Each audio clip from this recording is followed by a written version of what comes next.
So hi, my name is Sarvesh and you are watching D365 Notes, and in last video we have covered about some of the topic about main accounts. So we will be continuing that episode with part 2.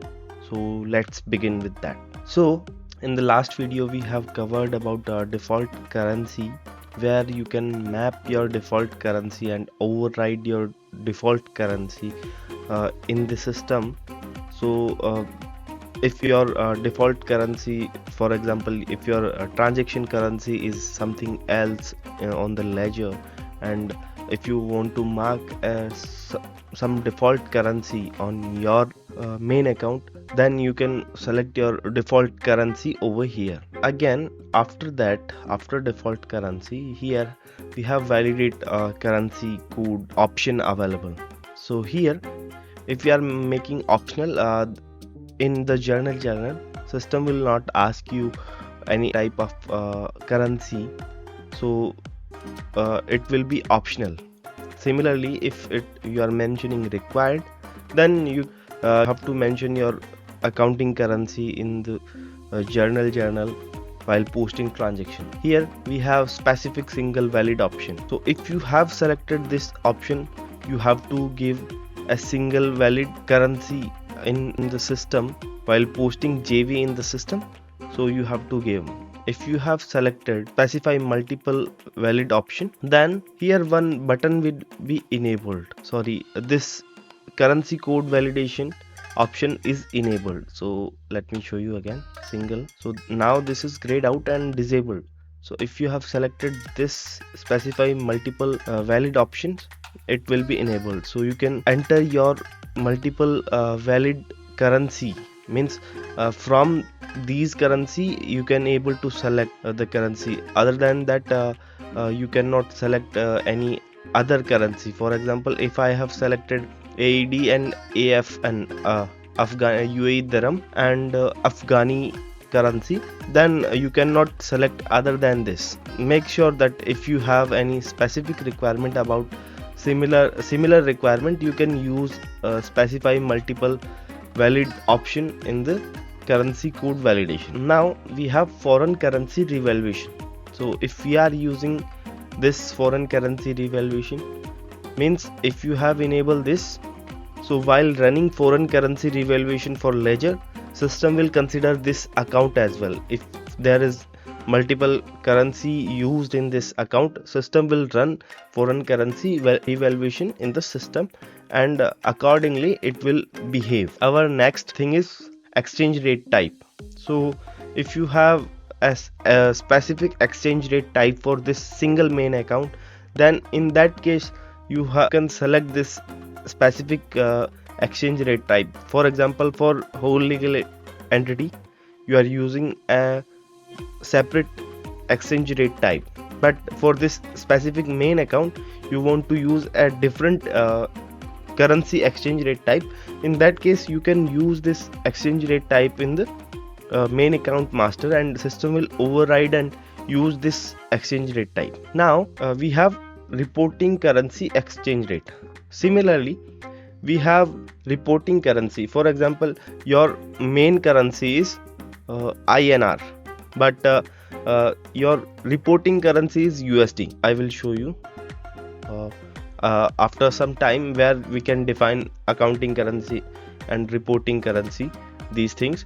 So here your USD reporting currency exchange rate is defined on the ledger setup, but you want a specific reporting currency exchange rate type to be defined, and your exchange rate is different from company's exchange rate for this specific main account, then you can use this field. So this is about the journal tab. Now here comes the most interesting part of this finance and operation. So here we have legal entity override. When this legal entity override is used, so for example, this is my shared chart of account and this is used in multiple legal entity.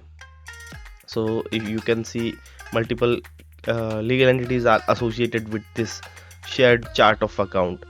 So I can apply some set of rules using legal entity override option available on the main account. So if I have specific requirement like for DEMF, this bank account USD should not be used because it belongs to my US legal entity where my default currency and my bank account is using USD. So I don't want to use this account in DEMF legal entity. Then I can suspend this account for this specific legal entity.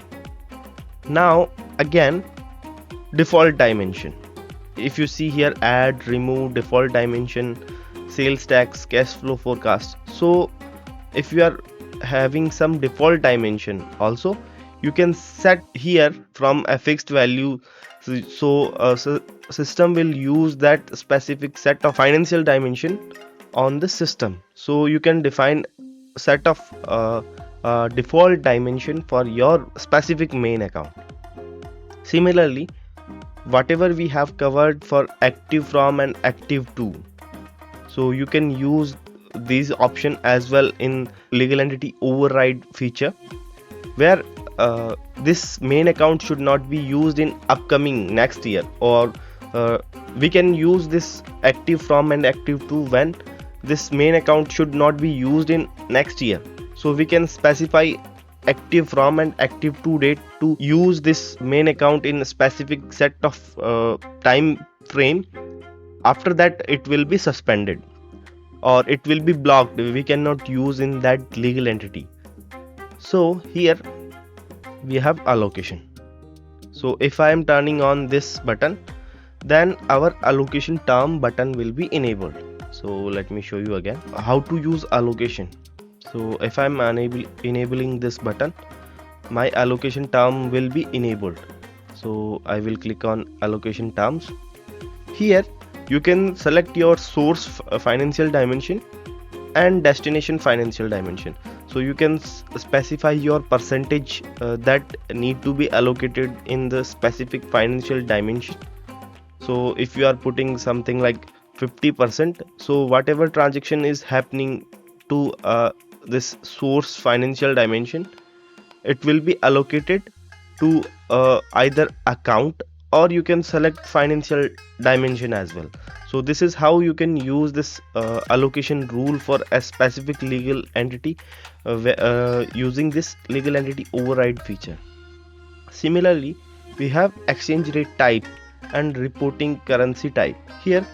So we can define a specific exchange rate type in the system for this main account for using this legal entity override feature on a specific legal entity.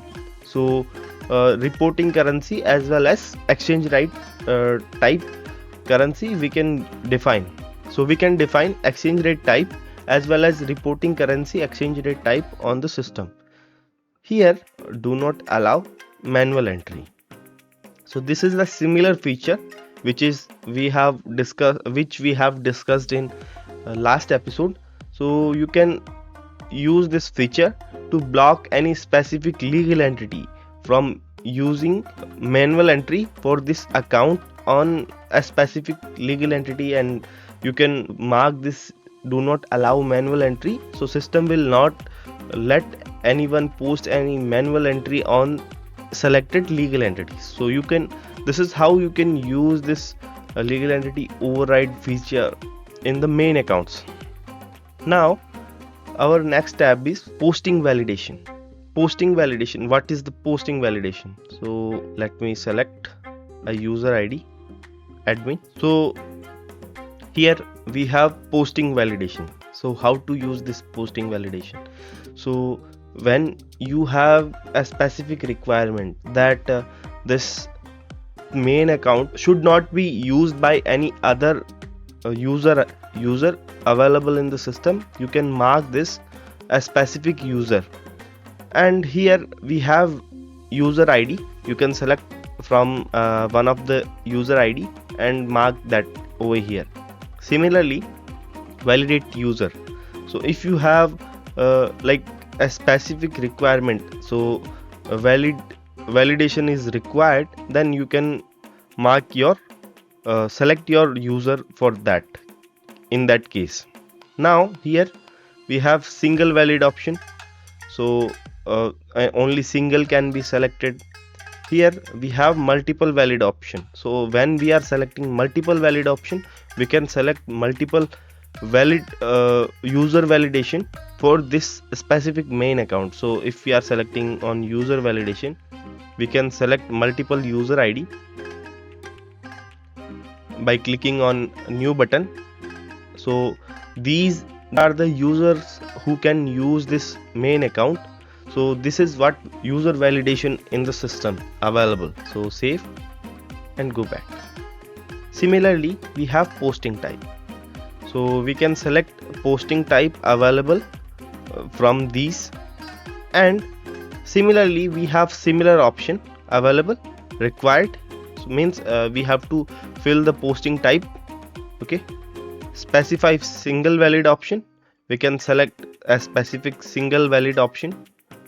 Now here we have multiple valid option, so here we can specify multiple valid option and this button will be enabled.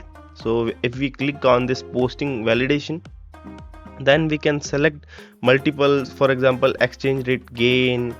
I can select multiple posting type, so it will be easy for me in the system to use posting validation. So this is how posting validation work in the system. Now next tab is financial reporting. So here we can define our exchange rate type.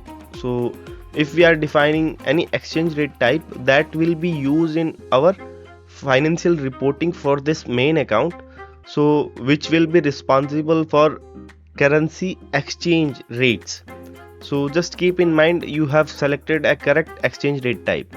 Here currency translation, we can select the currency translation where we can select weighted average, average, transaction date and current date. So you can select multiple exchange rate type available in the system as per your requirement. Next tab is advanced rules. So advanced rules, till now we didn't apply any advanced rule, but advanced rules we are covering in upcoming episodes in the this finance series.